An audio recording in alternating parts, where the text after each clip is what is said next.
terkasih, kalau kita menyaksikan drama yang tadi, ya, pasti semua kita rindu kehidupan kita di dalam keluarga kita dipulihkan oleh Tuhan, ya. Mengalami kehidupan yang harmonis di dalam keluarganya, seperti di dalam cerita-cerita dongeng, betul? Tetapi realitanya saya mau katakan kepada Bapak Ibu semuanya, di dalam perjalanan kehidupan kita mengikut Tuhan, tidak selalu hal yang demikian terjadi. Halo? Tidak selalu hal yang demikian tadi terjadi. Bisa mungkin lebih parah lagi terjadi di dalam kehidupan kita. Ya, bisa mungkin terjadi yang lebih parah bahkan ketika kita percaya kepada Kristus. Bapak Ibu, saya mau mengatakan seperti ini ya, supaya kita paham kenapa kok hal itu bisa terjadi di dalam kehidupan kita. Logikanya begini, kalau kita melihat ada seorang yang kemudian dirampok, kita nggak kenal tuh orang, kita mau tolongin dia nggak dengan taruhan nyawa? Tidak, ya. Tetapi kalau itu adalah kita kenal, dia adalah saudara kita, atau orang yang dekat dengan kita, atau mungkin dia adalah suami atau istri kita akan berani tidak mengorbankan nyawa kita untuk menolong dia? Berani, ya. Untuk orang yang tidak kita kenal, meskipun dia melakukan sebuah kebenaran, bagi kita untuk mengorbankan diri itu lebih susah dibandingkan untuk orang yang kita kenal dan kita kasihi dia. Nah, kalau hal yang ini terjadi di dalam kehidupan kita, ini ada orang yang kemudian udah ngerampok kita, jahat sama kita dipukulin semua, harta benda kita dihabisin sama dia, bahkan kita diinjak-injak sama dia. Kesel gak kita? Kesel. Tapi kita menemukan orang yang telah melakukan itu semua ke kita, dia dirampok sama orang lain. Kita mau tolong dia enggak? Syukur lo, habis hidup lo. Betul begitu? Saya mau katakan, sesungguhnya kita enggak ada bedanya dengan orang jahat itu tadi, yang sudah jahatin terus kemudian dijahatin orang lain. Semua kita di tempat ini termasuk saudara dan saya, kita adalah orang-orang yang seperti itu tadi. Kita ini manusia berdosa, manusia yang jahat, memberontak kepada Allah. Ya. Tetapi karena kasih Allah yang begitu besar diberikan kepada setiap kita, maka Ia mau loh menolong kita. Kita udah jahatin Allah loh. Kita udah tidak taat sama Dia. Hidup kita udah tidak benar di hadapannya. Begitu jahatnya kita. Sama jahatnya dengan orang-orang di sekitar kita.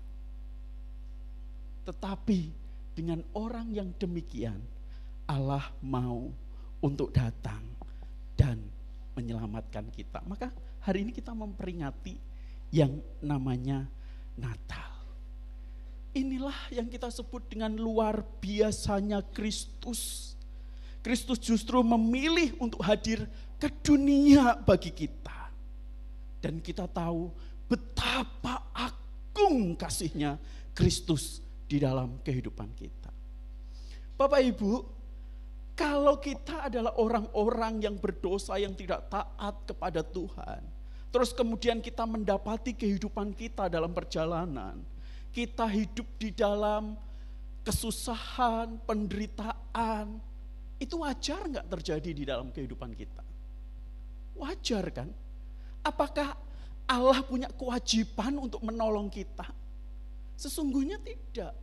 Maka dari itu, kalau saya mau katakan kepada setiap kita yang ada di tempat ini, dunia dan segala isinya itu telah berada di dalam sebuah penderitaan, kehancuran, karena sebuah ketidaktaatan yang pernah dilakukan di hadapan Tuhan. Bahkan dunia seharusnya mendapatkan hukuman yang sangat fatal.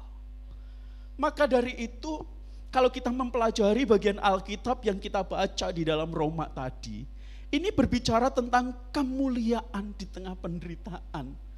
Enaknya ya, kita ini sudah kurang ajar sama Tuhan, begitu kan? Terus kemudian sudah jahat sama Tuhan, masih aja kita akan menerima kemuliaan begitu. Tetapi seringkali konsep berpikir kita seperti drama tadi, happy ending. Ya, kalau kita nggak happy ending, kita menyalahkan Tuhan. Tuhan nih salah, aku kan udah mengikut Kristus, aku udah hidup bagi Tuhan, kurang apa coba? Masa kehidupanku masih menderita seperti ini? Itu kan yang seringkali kita pikirkan di dalam cara berpikir kita yang masih sederhana itu. Ya kan? Realitanya tidak selalu hal yang demikian tadi yang terjadi di dalam kehidupan kita, Bapak Ibu. Ya, ada begitu banyak orang yang mengikut Tuhan, tetapi hidupnya masih susah, masih menderita. Gak ada happy-happy-nya juga. Itu juga terjadi di dalam kehidupan mereka. Apakah kemudian mereka akan menyalahkan Tuhan? Tidak bisa. Justru kita harus mengakui bahwa setiap kita adalah orang berdosa yang seharusnya dihukum. Kalau kita menjalani proses di dalam penderitaan, ya kita harus tetap tekun dan setia di hadapan Tuhan, begitu. Bapak Ibu, saudara yang terkasih, maka tidak heran kalau kita mendapati Roma 8 ayat 19 ini menerangkan keadaan semua makhluk selama masa penantian. Ya. Semua makhluk selama masa penantian.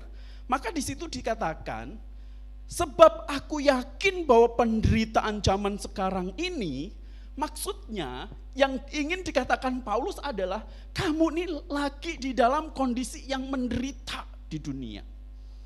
Penderitaan sekarang present, di mana kamu menjalani kehidupan di dalam kesulitan, pergumulan dan masalah yang silih berganti akan terus datang di dalam kehidupanmu, begitu.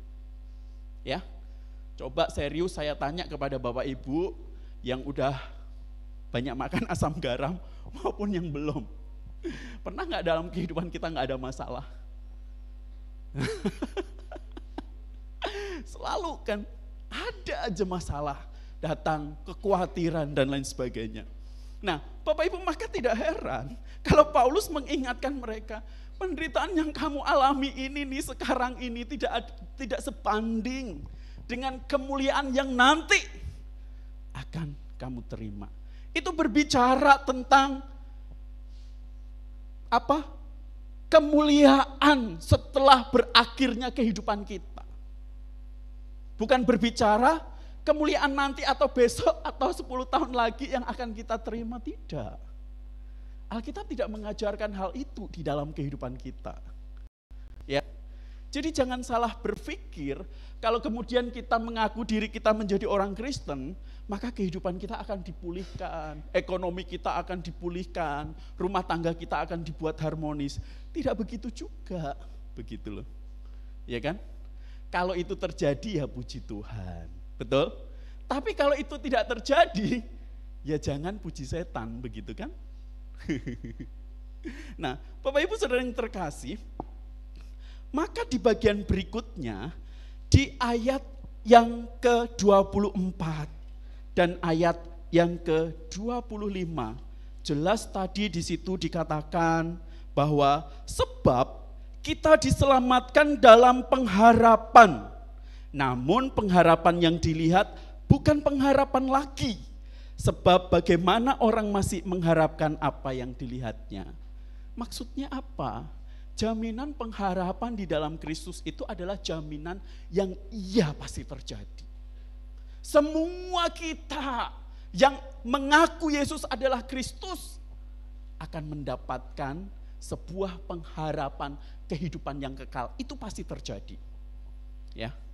Itu pasti terjadi. Maka Alkitab dengan jelas mengatakan kalau pengharapan itu pasti terjadi, itu bukan pengharapan lagi sesungguhnya, begitu loh. Karena itu pasti akan terjadi di dalam kehidupan kita. Namun realitanya, kita di dalam menjalani kehidupan seperti yang saya katakan tadi, kita gak kunjung mendapatkan pengharapan itu.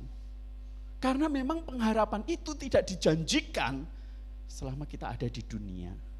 Nah, maka ayat 25 di situ dikatakan, namun jika kita mengharapkan apa yang tidak kita lihat, kita menantikannya dengan tekun. Perhatikan. Jadi pengharapan yang sesungguhnya ada ini kita belum melihatnya. Betul? Siapa yang pernah datang ke surga? Saya belum. Hanya Tuhan Yesus yang pernah datang ke surga ya. Saya juga belum, Bapak Ibu juga belum. Rasanya surga seperti apa kita juga nggak tahu. Tetapi surga itu pasti ada. Dan Tuhan Yesus sudah menyiapkan tempat di sana buat kita. Betul ya? Nah makanya di dalam penantian inilah Tuhan menghendaki supaya kita tetap bertekun. Kita tetap sabar ya. Artinya tekun di sini adalah sabar. Kata sabar itu long suffering. Kalau dalam bahasa Inggrisnya long suffering itu, long itu panjang, suffering itu apa? Hah? Penderitaan. Penderitaan yang panjang, Bapak Ibu Saudara yang terkasih. Tapi menarik sekali kalau kita memperhatikan bagian ini. Kita akan mendapati adanya campur tangan Tuhan. Maka sebenarnya ketika kita menjalani kehidupan di dunia yang penuh dengan masalah, pergumulan, kita diminta untuk sabar itu iya. Dan yang pasti ada campur tangan Allah yang menjamin pengharapan orang percaya di tengah penderitaan. Kita lihat ayat 28 ya. Kita tahu bahwa Dia turut bekerja dalam segala sesuatu demi kebaikan orang-orang yang mengasihi Allah, yaitu mereka yang terpanggil sesuai dengan rencananya. Bapak Ibu Saudara yang terkasih, dari sini kita belajar apa? Semua kita adalah orang berdosa yang seharusnya mendapatkan hukuman kalau toh kita menjalani kehidupan ini dalam sebuah penderitaan dan masalah. Itu bukanlah kewajiban Allah untuk menolong setiap kita. Tetapi justru di dalam semuanya itu Allah ikut campur untuk menolong kita dan memampukan kita. Kemudian kita tetap melihat pengharapan yang telah disediakannya. Maka Bapak Ibu, saya mau katakan kepada setiap kita, yakinlah, boleh slide-nya dikeluarkan, ketika kita tetap sabar di dalam kesulitan hidup yang kita jalani, ada campur tangan Allah yang menuntun kita pada pengharapan abadi. Wow, ini yang seharusnya menjadi pemahaman kita ya. Yakinlah ketika kita tetap sabar di tengah kesulitan hidup yang kita jalani. Jadi artinya yuk semua yang sekarang sedang mengalami pergumulan hidup, penderitaan, tekanan, tetap sabar di tengah kesulitan hidup yang kita jalani. Ada campur tangan Allah yang menuntun kita pada pengharapan yang abadi itu. Bapak Ibu, bukankah campur tangan Allah itu dinyatakan dengan Kristus turun ke dunia bagi setiap kita manusia berdosa? Siapa kita? Kita gak layak, kita berdosa, seharusnya kita dihukum oleh Tuhan. Tetapi Ia rela turun ke dunia yang hari ini kita peringati, kita rayakan bersama-sama. Untuk menebus dosa-dosa kita, dosamu dan dosaku dihapuskan oleh Tuhan. Sehingga kita diperkenan untuk memasuki pengharapan yang abadi itu di dalam kehidupan kita. Bukankah ini sesuatu yang sangat luar biasa yang telah dilakukan oleh Allah di dalam kehidupan kita, yang hanya bisa dilakukan oleh Tuhan Yesus, bukan yang lain, Bapak Ibu. Maka sudah seharusnya ketika kita mengetahui ini semua, hidup menjalani kehidupan ini, kita tetap setia, bertekun di dalam Tuhan, apapun yang terjadi. Bapak Ibu pernah dengar lagu kekuatan serta penghiburan diberikan Tuhan padaku? Pernah dengar? Tiap hari aku dibimbingnya, tiap jam dihibur hatiku, dan sesuai dengan hikmat Tuhan, ku diberi apa yang ku perlu. Suka dan derita bergantian, memperkuat imanku. Ini lagu dari KPPK ya Bapak Ibu. Judulnya Day by Day kalau bahasa Inggrisnya lagu ini ya. Nah, him ini ditulis oleh seorang yang bernama Caroline Sandelberg, yang menjadi sebuah lagu pujian kepada Tuhan ketika Tuhan mengajarkan tentang siapa dirinya. Caroline ini adalah anak seorang pendeta Lutheran di Swedia. Ketika dia berusia 26 tahun, dalam perjalanannya dengan ayahnya ketika naik kapal, kapal itu digoncang oleh badai. Di depan matanya dia melihat ayahnya jatuh ke laut dan mati tenggelam di sana. 2 tahun kemudian mamahnya meninggal, Bapak Ibu. Mamahnya meninggal. Dan beberapa bulan kemudian bayi yang ada di dalam kandungannya keguguran. Di dalam kondisi pahit seperti inilah dia masih mempercayai Kristus dan kemudian menggubah sebuah lagu dengan judul Day by Day. Kekuatan serta penghiburan diberikan Tuhan kepadaku. Bapak Ibu, seberapa banyak dari antara kita yang ketika kita mengalami sebuah pergumulan hidup dan masalah, kita terus berdoa kepada Tuhan, Tuhan tolonglah selesaikan masalahku. Aku sudah tidak mampu lagi menghadapi masalah yang seperti ini Tuhan. Seberapa banyak yang selalu berdoa begitu. Dan seberapa banyak yang ketika menghadapi pergumulan masalah hidup dia berdoa kepada Tuhan seperti ini. Tuhan, kiranya Tuhan yang memberikan kekuatan dan penghiburan untuk aku mampu menghadapi masalah ini bersama dengan Tuhan. Saya yakin di antara kita lebih banyak yang pertama daripada yang kedua. Kita lebih sering mau untuk terhindar dari masalah itu selesai dalam kehidupan kita. Tapi seringkali kita lupa bahwa di balik masalah, pergumulan hidup, penderitaan, Tuhan ingin memperkuat iman di dalam kehidupan kita. Satu lagi Bapak Ibu, ada sebuah cerita dari seorang pendeta Mark Trom, ya, dari seorang pendeta yang bernama Mark Trom. Ketika dia didorong ke ruang operasi, ia berkata kepada keluarganya, ingat bahwa Roma 8 ayat 28 masih tercantum di Alkitab. Roma 8 ayat 28 isinya apa Bapak Ibu? Kita tahu sekarang bahwa Allah turut bekerja untuk mendatangkan kebaikan. Betul ya? Sebelum dia didorong ke meja operasi, dia berkata itu kepada keluarganya. Pagi harinya ketika Mark sedang menyingkirkan es dari atap gereja, tiba-tiba sebongkah batu es itu terjatuh dan menimpa kakinya. Sehingga dokter harus memutuskan untuk mengamputasi dia punya kaki dari lutut ke bawah. Hari Minggu setelah operasi dia masih bisa datang ke gereja, berjumpa dengan jemaat. Minggu berikutnya dia masih berjumpa dengan jemaat.